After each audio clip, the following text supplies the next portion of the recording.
Bienvenue à Kribi. Kribi la belle, Kribi des amours.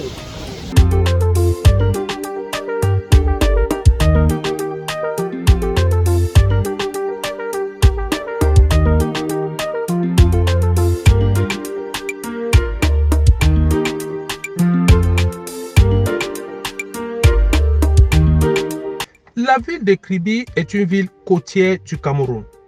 Une station balnéaire réputée pour ses plages et son port à eau profonde. Kribi est le chef-lieu du département de l'océan dans la région du Sud.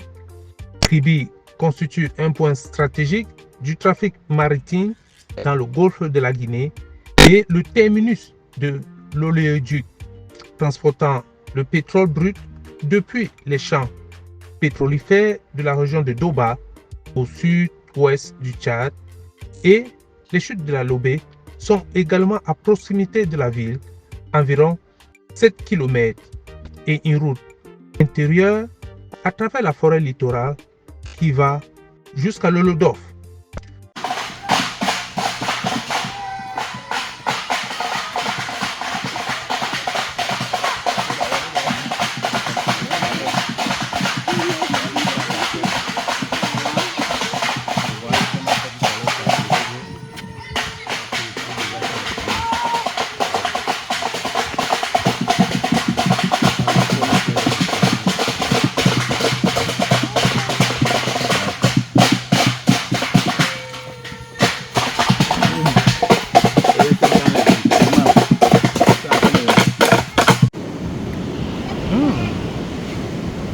J'aime ça. C'est bien. Ça, c'est un très bon fruit. J'adore ça. Mbanga di bongo. Il y a un qui est tombé. Oh là là. Sur le plan géographique, Kribi s'étend sur le rivage du golfe de la Guinée, à l'embouchure des rivières Kienke et Lobé. La ville est desservie par la nationale 7 qui la relie vers le nord à Edea sur l'axe Douala-Yaoundé. Kribi est distante de 170 km à l'est du chef-lieu de la province d'Ebolova et à 180 km au sud de la ville de Douala, la capitale économique du Cameroun.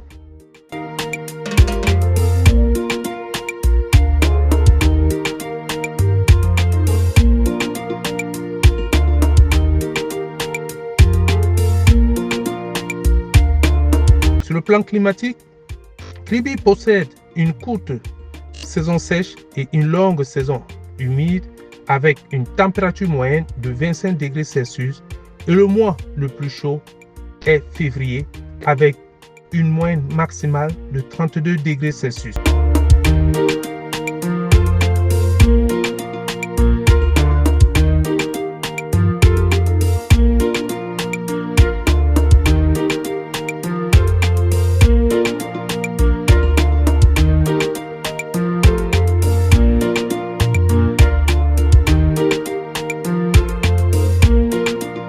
L'origine du nom Kribi est attribuée à une déformation du mot Kiridi, qui veut dire homme de petite taille.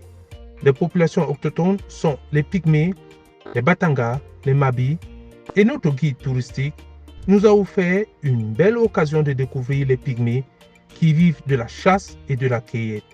Et pour les voir, nous avons emprunté une pirogue en observant la nature. Le mode de vie des Pygmées est organisé autour d'un chef traditionnel, toujours assis sous un arbre, avec un chasse-mouche à la main. Et les Pygmées sont doués pour la médecine traditionnelle, heureusement qui n'est pas encore bien exploitée, et les Pygmées sont très accueillants.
On ne peut pas parler de Kribi sans parler de la plage, des chutes de la Lomé et du campement des Pygmées.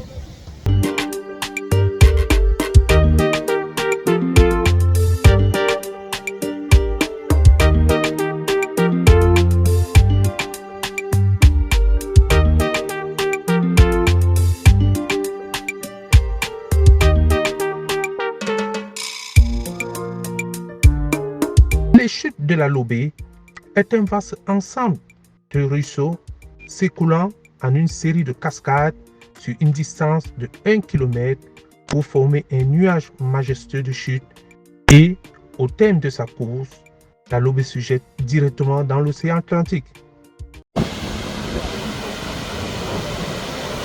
Eh bien, nous sommes arrivés sur les chutes de la Lobé. Donc, ça c'est la petite chute. Oh là là, merveilleuse.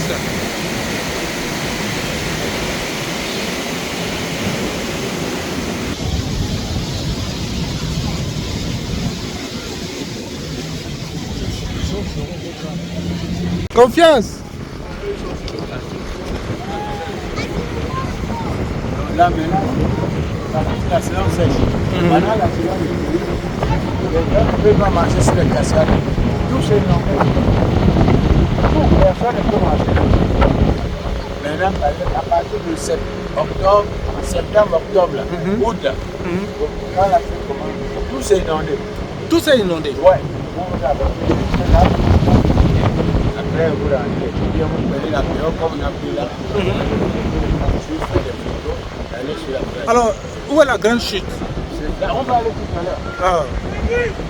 On a bien une partie. Les chutes de la Lobé.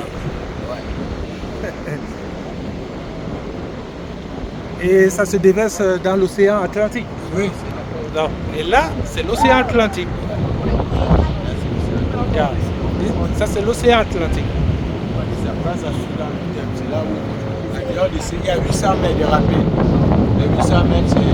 On a 800 mètres. Maintenant, on prend le bureau, on voit le campement de Pygmées. Là, c'est un peu, c'est en gauche par là-bas, c'est le fleuve qui fait les chutes à l'eau, qui s'appelle la Lomé. Parce que le fleuve s'appelle la Lomé. Il fait les chutes à l'eau. Maintenant, on peut remonter, après les 800 mètres, on va voir le campement de Pygmées.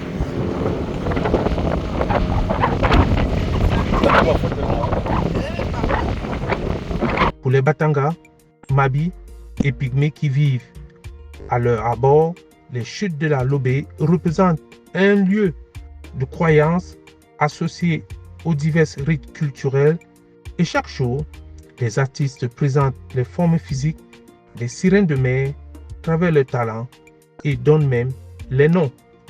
Celle-ci s'appelle Isabelle.